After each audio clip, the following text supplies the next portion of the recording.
Je tenais donc à ce qu'on se parle de façon franche, que vous compreniez ce qui se passe, là où nous sommes et vers où on pourrait aller.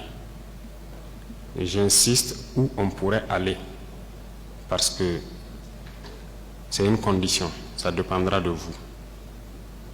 Vous êtes les acteurs de la société burkinabé et je pense que l'avenir de ce pays-là est aussi entre vos mains. Donc, chacun à son niveau doit pouvoir faire un mea culpa et se demander qu'est-ce que j'apporte à cette patrie. C'est peut-être parce qu'aussi il n'y a pas eu de langage de vérité que les gens ne comprennent pas en fait ce qui se passe. Je parie que beaucoup de gens ignorent sérieusement la situation dans laquelle nous nous trouvons. Nous sommes à Ouagadougou, très souvent à Bobo-Dioulasso, en tout cas dans les grandes villes, et la vie est tout autre. Mais hors de ces villes,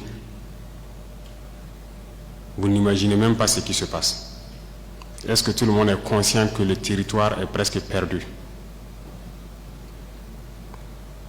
En tant que militaires, nous reconnaissons notre responsabilité. Mais qu'est-ce qui a mené l'armée à être comme ça? C'est ça aussi la question qu'il faut se poser. Parce qu'elle a été politisée. Elle a quitté même son fondement. Il faut avoir le courage de se le dire. L'armée a été infiltrée. Et chacun agit en fonction donc de certains bords politiques. Nous observons depuis très longtemps. Nous combattons et nous observons. Et à un moment donné, on a eu espoir que ça va cesser, notamment avec les événements du 24. Mais ça n'a pas cessé. Et ça continue. Ces événements du 30 sont arrivés.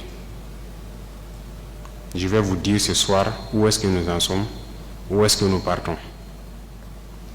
Et chacun serait libre, à partir de cet instant, de son action future, soit pour la patrie ou contre la patrie. De toute façon, nous sommes tous dans ce pays et vous comprendrez avec la présentation que personne ne va pouvoir quitter. Déjà entre Bobo et Ouaga, ça devient difficile. Quand la route sera coupée, que peut-être certaines personnes vont prendre conscience.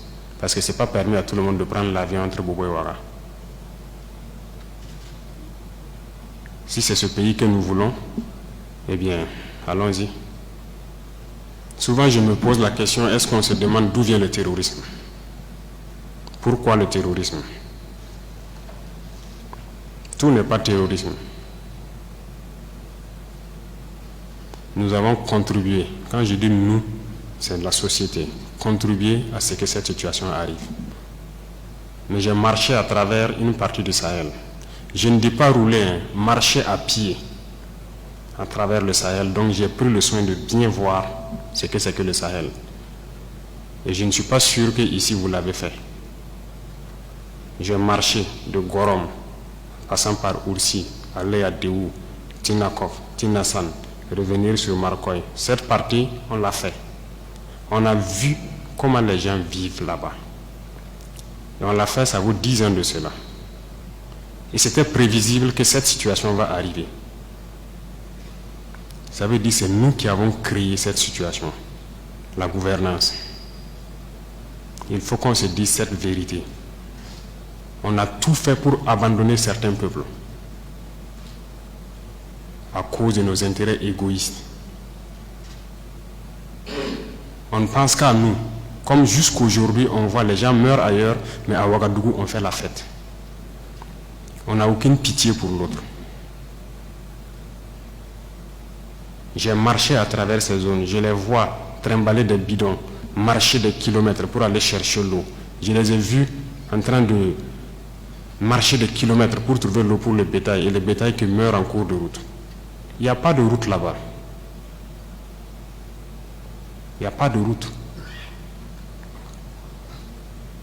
Comment même un camion même pourrait arriver là-bas, ne serait-ce qu'avec un peu de tourteau pour que leurs animaux puissent manger? Il n'y a rien là-bas. Qu'avons-nous construit là-bas? Qu'avons-nous fait là-bas?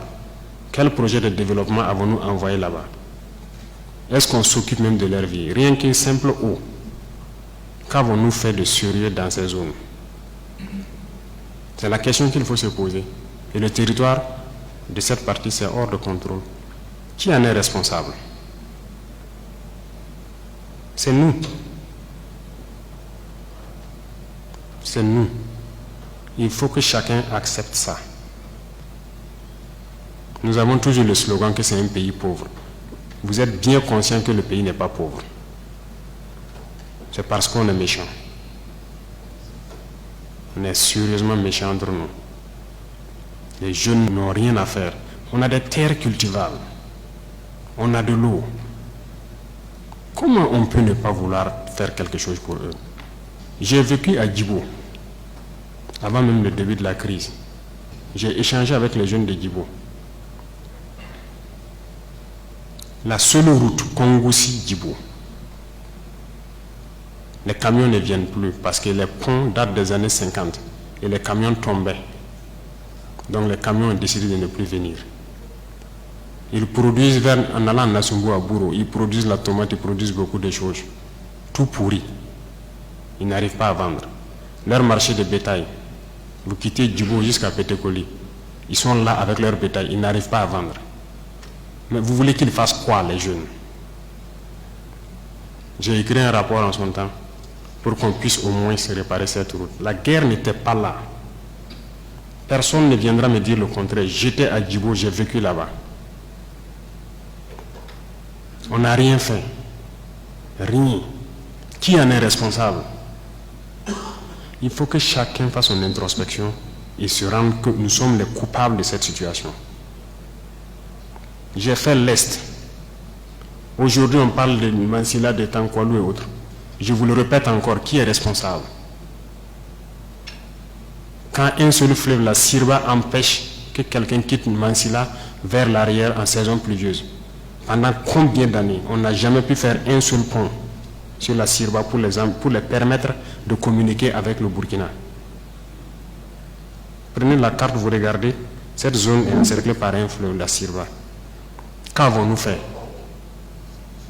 Du côté de Tankwalou, j'ai écrit encore un rapport que j'ai remis au haut-commissaire quand j'étais là-bas, pour que les gens fassent pardon pour faire ne serait-ce qu'un pont entre Tankwalou et le reste. Qu'avons-nous fait? Mais posons-nous les questions. Nous sommes responsables du malheur qui nous arrive. Si on ne change pas de manière d'être, ne croyez pas que nous allons être là encore, dans ces salles climatisées à nous regarder. Non. Non. D'autres ne peuvent pas être là à souffrir pendant que d'autres sont dans un luxe insultant. On a été prévenus. On n'a jamais voulu écouter. Toute cette bamboula que nous faisons dans les villes, tout peut cesser d'un jour au lendemain, si on n'arrête pas ce que nous sommes en train de faire. Je sais que personne ne vous a déjà parlé comme ça, mais je vous le dis aujourd'hui franchement. Et chacun pourra choisir ce que nous voulons du Burkina. Je ne suis pas politicien, je n'ai pas de langue de bois. Moi, je suis un militaire. Et je préfère vous dire la vérité. Chacun est libre de prendre ou de laisser. Tout le monde roule dans sa voiture, tout le monde vit bien. On mange matin, on mange midi, on mange le soir. On fait ce que nous voulons faire.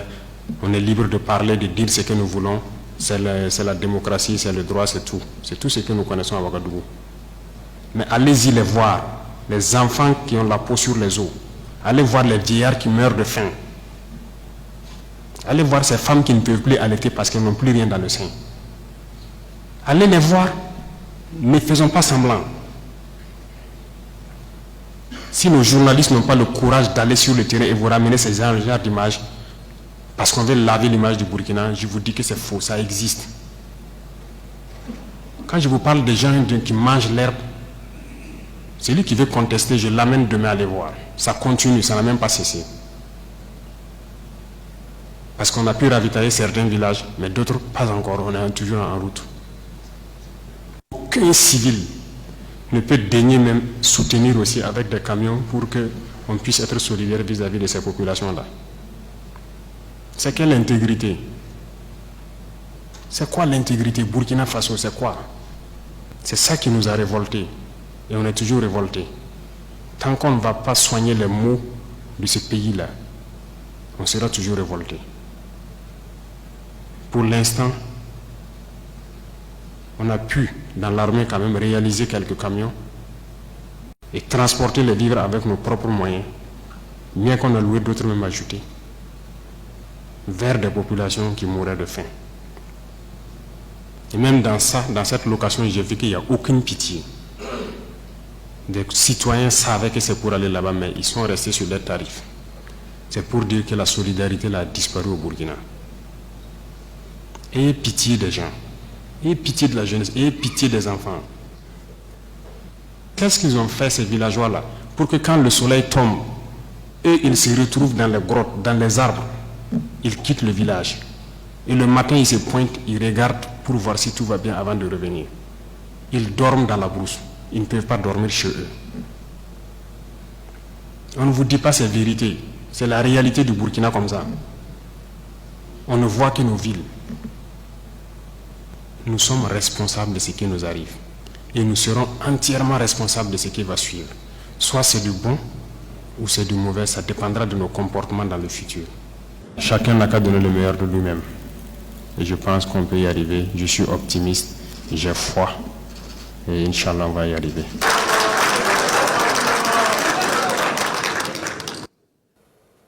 C'était là donc des mots introductifs du président de la transition à l'issue d'une rencontre avec la classe politique et les organisations de la société civile, et ces composantes de la société à qui le chef